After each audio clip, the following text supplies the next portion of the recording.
Tell me, what is the West Central Research and Outreach Center? Well, it is, and I still call it an experiment station, Mary, because many years ago it was called the West Central Experiment Station. And, but it is one of a total of 8 other, outreach centers within the state of Minnesota. They're all located in various regions within the state, but we are in the West Central part.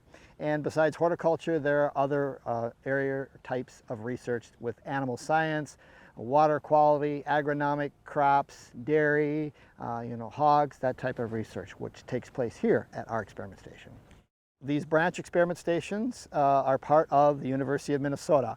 Well, this particular garden here, where we're standing now, was relocated here in about the late 1960s. The buildings around here, the administrative building, I believe, was constructed in 1968, and then all the other buildings around that same time period. But we were originally located on what is now the University of Minnesota Morris campus, when it's still, way back when it was the West Central School of Agriculture, but the experiment station was located there on the campus.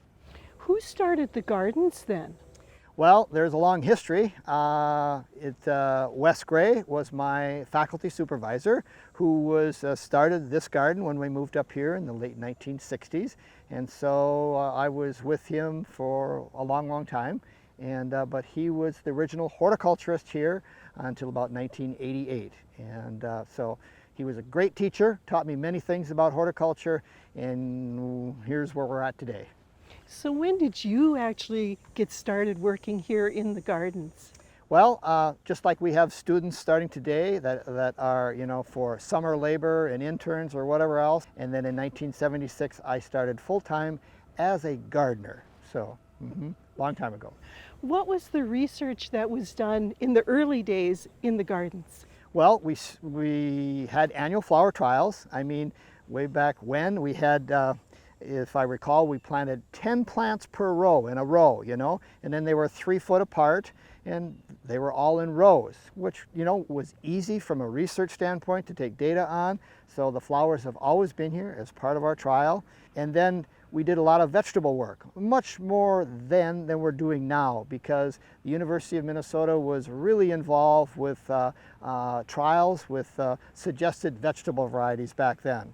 Now the master gardeners of the University of Minnesota have taken that over and working on vegetable varieties. But we had raspberries and we had strawberries also, some of those trials. How has the garden grown over the years? Well, it really has grown. Well, if you look at some of the hardscape features here, we have many hardscape features which provide an area where people can sit and enjoy the beauty of the garden under a shady structure, a lot of benches, and we've tried to incorporate some of our trials with hanging baskets and containers as part of those structures. But I mentioned Wes Gray. I mean, while Wes Gray was still with us, we developed a garden that constructed with his family members and other people that donated to that garden. So Wes worked with us on the design of that garden, of his favorite plants. So it's called the Wes Gray Backyard Garden. But there's been hundreds of thousands of donors that have donated to this program. And so many of the features, the hardscape features, plus the plants and whatever, almost everything has been donated by a donor or a company or whatnot. The gazebo and the play structure and the backpack shack. And so we had a donor that gave us the dollars to construct those 3-4 pieces way back when. What is the size of the gardens now? Well, this area right here where we're standing is about 4 acres. And then we have I talked about those deer exclosures. There's another 3 acres, plus some other areas. We're probably in about, 8 to 10 acres of research, demonstration, and plots. Where do all of the plants come from that are here in the gardens?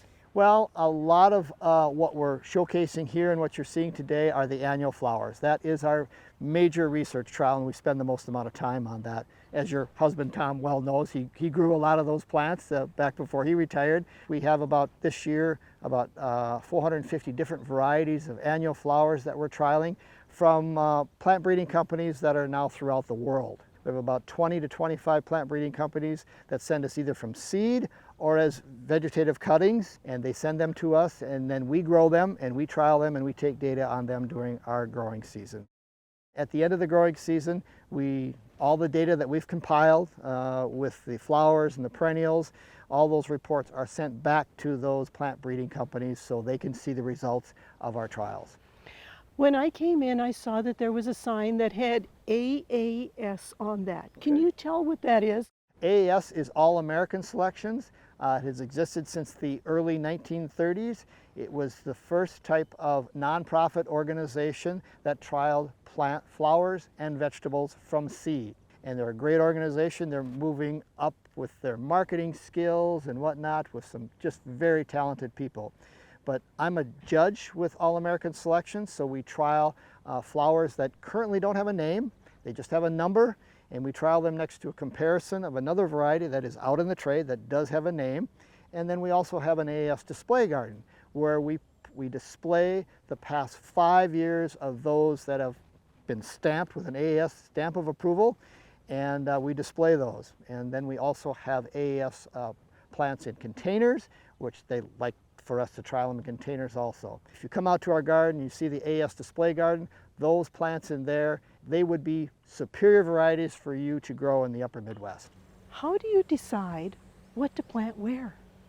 Well, most of those decisions are made by the plant breeding companies that send us the seeds and the vegetative material. So I work with what they send us to plant. So I have to work with what they send me and spend hours and hours designing that into the garden. But some of our special areas, gazebos and a West Gray backyard garden, we can pick and order and choose whatever flower we think would work nice into that area for that year.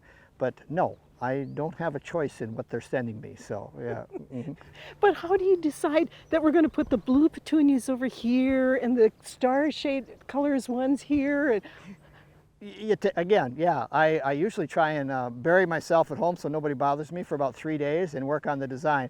I've got it down to now about, three days it takes to design those 450 annuals. But I guess I've done it enough. It doesn't go real bad, but I just look at colors and textures, and type of plant and height and width and if it's spreading or whatnot. And, I try and match up certain colors with certain colors, so to the best of my ability. But again, I don't have the part that I can order in all those flowers. I have to work with what they send me.